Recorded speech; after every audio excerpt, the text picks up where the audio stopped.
Química, conceptos fundamentales. Primera parte. ¿Qué es la química? La química es una ciencia experimental que estudia la composición, las propiedades y la transformación de la materia.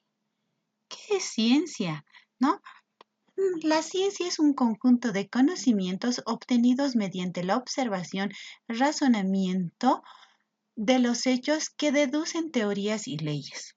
Entre la ciencia y la tecnología existe una gran diferencia, dado que la ciencia representa un cuerpo abstracto de conocimientos y la tecnología constituye una aplicación física de dichos conocimientos. La química, entonces, su objetivo del estudio es estudiar a la materia, ¿ya? Pero esta química se puede distinguir de otras disciplinas que también se dedican a estudiar a la materia, ¿ya? Nosotros vamos a estudiar con relación a la estructura desde el punto de vista microscópico y desde el punto de vista macroscópico. Pero la química no solo se encarga de estudiar los elementos químicos, su estructura, organización en la tabla periódica y las reacciones químicas en las cuales interactúan. Dicho eso, resaltemos la importancia de la química. Hoy en día la química tiene tanta presencia en nuestras vidas y nuestro bienestar que muchas veces no paramos de pensar, en este caso nos ponemos a pensar realmente en su influencia actual. Por ejemplo, la química en la medicina, ¿ya? La mayoría parte de los medicamentos están hechos de materias orgánicas, ¿ya? Y es por esto que la medicina comprendida como área de estudio está íntimamente relacionado con la química orgánica, ¿no? Y uno de los ejemplos tenemos los antibióticos. ¿Qué pasa con la química y los alimentos? ¿Ya?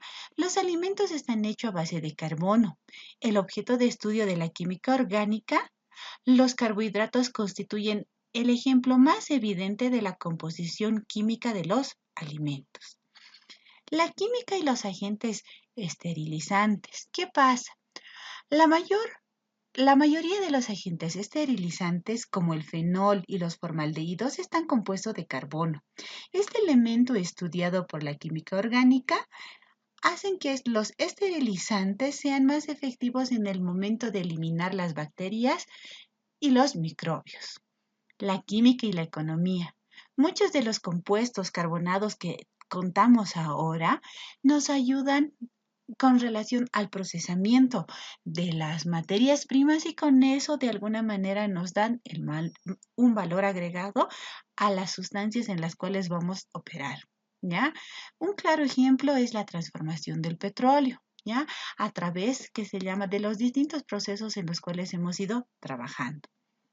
Cuando hablamos de la agricultura, ya este está relacionado a los fertilizantes que utilizamos para que nuestros alimentos de alguna manera tengamos mayor productividad. La química y la biología. La biología coincide con la química en el estudio a nivel molecular. Del mismo modo, los principios de la química resultan útiles para la biología celular porque estas células componen de sustancias químicas. La ecología es una área interdisciplinaria de investigación entre la química y la biología, que resulta de mecanismos químicos que controlan las interacciones de los seres vivos.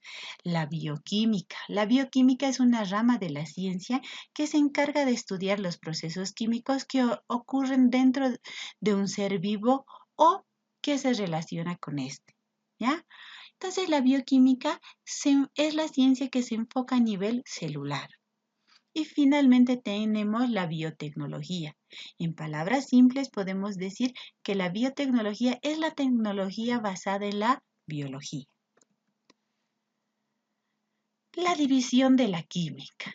La química se divide en química general, que estudia los fundamentos o principios básicos comunes de todas las ramas de la ciencia química. Tenemos la química descriptiva, que estudia las propiedades y obtención de cada sustancia químicamente pura en forma particular. La química analítica estudia las técnicas para identificar, separar, cuantificar las sustancias orgánicas e inorgánicas de los elementos presentes en un compuesto químico. Tenemos en este caso la fisicoquímica. La fisicoquímica representa una rama donde ocurre una combinación entre diversas ciencias.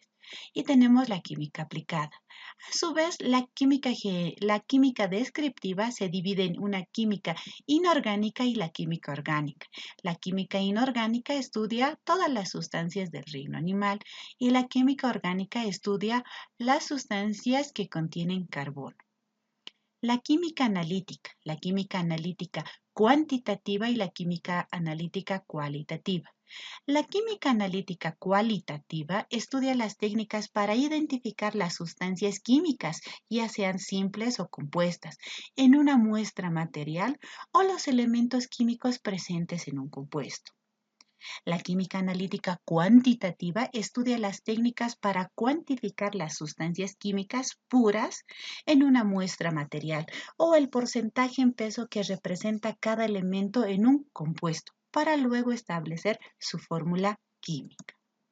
Y tenemos la bioquímica, la química aplicada, tenemos la bioquímica, la fisicoquímica, la química industrial, la petroquímica, la geoquímica, la astroquímica y la farmoquímica. ¿Ya? Entonces esas son las divisiones. Nos vamos a centrar, habíamos dicho que la química estudia la materia. La materia es todo aquello que ocupa un lugar en el espacio y posee masa. ¿Ya? Entonces nos recordamos eso. ¿Qué quiere decir? Por lo tanto, es observable y es medible. Y nos ponemos a imaginar, ¿ya? ¿Qué es materia? Tenemos la materia se representa a través de los tres estados, en el estado sólido, en el estado líquido y en el estado gaseoso. En el estado sólido yo tengo un lápiz, tengo una guitarra, tengo un hueso, un balón, una lata, una mesa. Y estos son algunos de los ejemplos de materia. Pero a su vez la materia también puede ser líquida. Tengo una gota de agua, una piscina, jugo de naranja, una sopa, ya la lluvia, el chocolate caliente. ¿Por qué? Porque tienen masa y ocupan un lugar y ocupan un volumen en el espacio. ¿Qué pasa con relación a la sustancia gaseosa? Nosotros podemos decir que la sustancia gaseosa tiene masa, entonces va a ocupar un volumen correspondiente, va a ocupar el volumen del recipiente que lo contiene, entonces es materia. Pero la materia puede estar representada en sus tres estados de agregación. Estos son los más conocidos, el sólido, el líquido y el gaseoso. Y tengo un estado que todavía no es el estado plasma. El estado plasma es la forma en la que se representan los gases contenidos en el interior de las luces de neón, los tubos fluorescentes y por supuesto en las pantallas plasma. Este estado se caracteriza en las auroras boreales y los rayos, ¿ya? Se estima que el 90% de la materia del universo es observable, es plasma. Ahora, nosotros vamos a estudiar estos estados, el sólido, el líquido y el gaseoso. Y el agua nosotros podemos encontrar en estos estados. Vamos a estudiar desde dos puntos de vista. Desde el punto de vista macroscópico presentamos aquí el cuadro resumen de las características. Yo tengo los sólidos, tengo el líquido y tengo el gaseoso. El sólido tiene forma propia. Ya tiene forma propia, la densidad es variable, el volumen tiene un volumen propio y definido. No se puede comprimir. ¿Qué pasa con el líquido? Ya el líquido no tiene forma propia, que se llama la densidad es variable, pero tiene volumen propio. Son incomprensibles, ¿ya? Pero este término, en algún momento en laboratorio vamos a determinar que los líquidos difícilmente, en este caso, se pueden comprimir. ¿Qué pasa con el estado gaseoso? No tiene forma propio, tiene muy poca densidad y no tiene volumen propio, sino que adopta la forma y el volumen del recipiente que lo contiene y puede comprimirse. Desde el punto de vista microscópico, los átomos y las moléculas pueden presentar los siguientes tipos de movimientos, ¿ya? Yo tengo el movimiento vibracional, que es para el estado sólido, para el estado líquido, rotacional, para el estado gaseoso, el traslacional. Esos son los movimientos que le caracterizan más, ¿ya? El movimiento vibracional es el movimiento que realizan los átomos acercándose o alejándose entre ellos, característico del estado sólido. El movimiento rotacional es aquel movimiento que realizan las moléculas sobre su propio eje, es el más importante en el estado líquido. Y finalmente el movimiento traslacional, las moléculas pueden cambiar de posición en el espacio. Ahora, nosotros decimos que el estado gaseoso también tiene el movimiento vibracional y el movimiento rotacional. Eso nos da lugar a definir las fuerzas de atracción intermolecular. ¿Qué quiere decir la fuerza de atracción entre molécula y molécula? En el estado sólido es alta. Sin embargo, en el estado gaseoso su fuerza de atracción es muy baja, ya porque están alejados completamente en este caso, los átomos y las moléculas. Entonces, la distancia intermolecular en el estado sólido es pequeña y en el estado gaseoso es grande. ¿Qué pasa con el grado de orden molecular? En el estado sólido es alto y perfecto, mientras que en el estado gaseoso, como las moléculas están en constante movimiento, su movimiento es nulo y caótico. Estos gases van a moverse con facilidad y van a estar moviéndose tanto que no voy a poder determinar, ¿ya? Ahora, ¿qué pasa con relación a los cambios de estado? El cambio de estado es el estado en el cual se encuentra en particular una sustancia y depende de factores como la temperatura y la presión.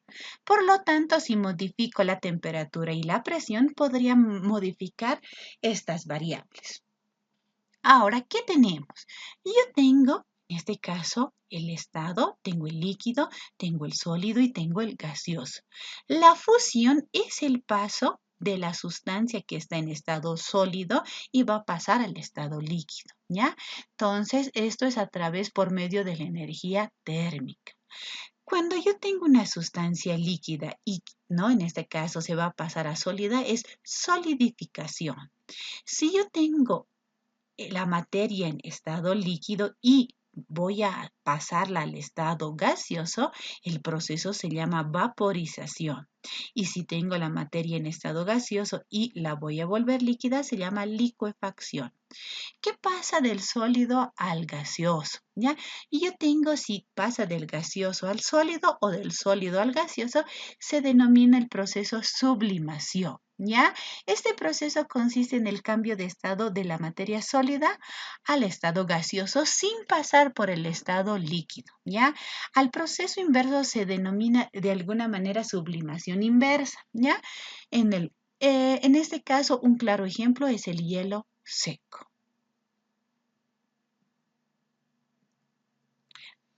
Propiedades de la materia. ¿Qué tenemos con relación a las propiedades de la materia?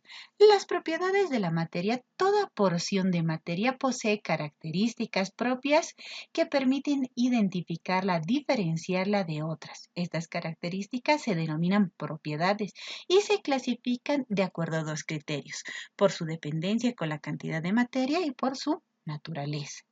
Por su dependencia con la cantidad de materia se clasifican en intensivas y en extensivas. Por su naturaleza en físicas y en químicas.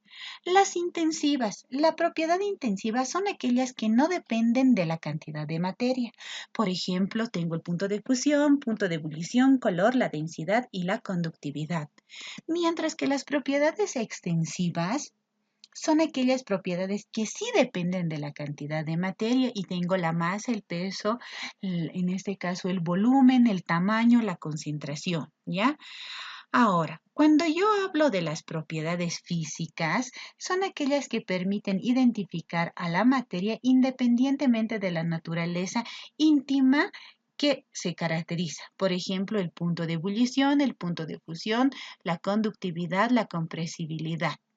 Mientras que una propiedad química son aquellas que reaccionan con la naturaleza íntima de la materia. Y en este caso es la inflamabilidad, ¿no? Cuando yo voy a empezar a encender un cerillo. La clasificación de la materia. La materia se clasifica en sustancias puras y mezclas. Una sustancia pura a su vez se clasifica en elementos y compuestos, ¿ya? Y las mezclas en mezclas homogéneas y mezclas heterogéneas. Los elementos pueden clasificarse entre metales y no metales, ¿no? Y ahí tenemos algunos ejemplos. La mezcla homogénea y la mezcla heterogénea, ¿ya? Entonces, esa es la clasificación con relación a la materia. ¿Qué es mezcla? Ya ahora nosotros vemos la mezcla. ¿Qué es mezcla? Nosotros decimos que cuando hablamos de mezcla, a diferencia de sustancias puras que representan propiedades definidas y composición uniforme, las mezclas son cuerpos constituidos por materiales que poseen sus propias características. Entonces, mezcla es todo material que comprende la unión física de dos o más sustancias, donde cada componente ha de conservar sus propiedades primitivas.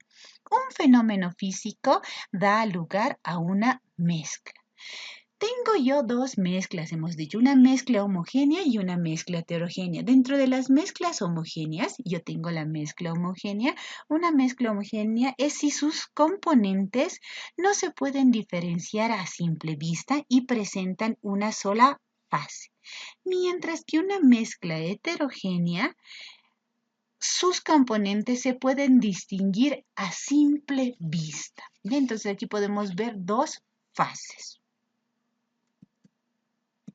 Ahora, yo tengo las diferencias sustanciales con relación a lo que es la combinación y lo que es la mezcla. En la mezcla, ¿no? Las sustancias se encuentran en cualquier proporción, ¿ya? Mientras que en la combinación, las sustancias se reúnen en proporción fija y constante. En la combinación, la composición es fija definida, ¿ya? Mientras en la mezcla la composición es variable. En la combinación, las sustancias originales pierden sus propiedades. ¿Por qué? Porque una combinación es aquel sistema material que resulta de la transformación íntima de las sustancias, mientras que en la mezcla las sustancias conservan todas sus propiedades. Los componentes iniciales en la combinación pueden regenerarse únicamente por un fenómeno químico, mientras que en la mezcla se pueden separar por medios físicos. Y finalmente los átomos y las moléculas del conjunto interactúan íntimamente entre sí. Ahora, la mezcla, los átomos y las moléculas no interactúan entre sí. Hablamos de sistema. Se denomina sistemas a porción de materia sujeta a observación, ¿ya? Eso es lo que nosotros decimos. Y el sistema se puede clasificar de acuerdo al número de fases. Puedo tener sistemas homogéneos y sistemas heterogéneos. Pero también, ¿no? Ya hemos descrito cuáles son los sistemas homogéneos y los sistemas heterogéneos. Pero a su vez se puede, en este caso, clasificar de acuerdo a la capacidad de intercambio de materia o energía con el ambiente que los rodea. Y estos se pueden clasificar entre los sistemas abiertos, los sistemas cerrados y un sistema aislado. Un sistema abierto intercambia masa y energía con el ambiente que le rodea. Un sistema cerrado solamente va a intercambiar energía, no va a intercambiar masa. Y finalmente tengo un sistema aislado. Un sistema aislado es aquel donde no intercambia materia ni energía con el ambiente que les rodea. Un ejemplo, algún ejemplo que se aproxima más a este proceso es un termo. Nosotros colocamos a las 8 de la mañana el agua a 85 grados y está. A las 9 de la mañana puedo medir la temperatura y no ha variado. Pero si yo dejo ese termo y vuelvo al día siguiente, la temperatura va a variar. Entonces, lo más que se asemeja a este proceso es un termo. ¿Qué es fase? Nosotros, dice la fase, es toda porción de materia química y físicamente homogénea igual.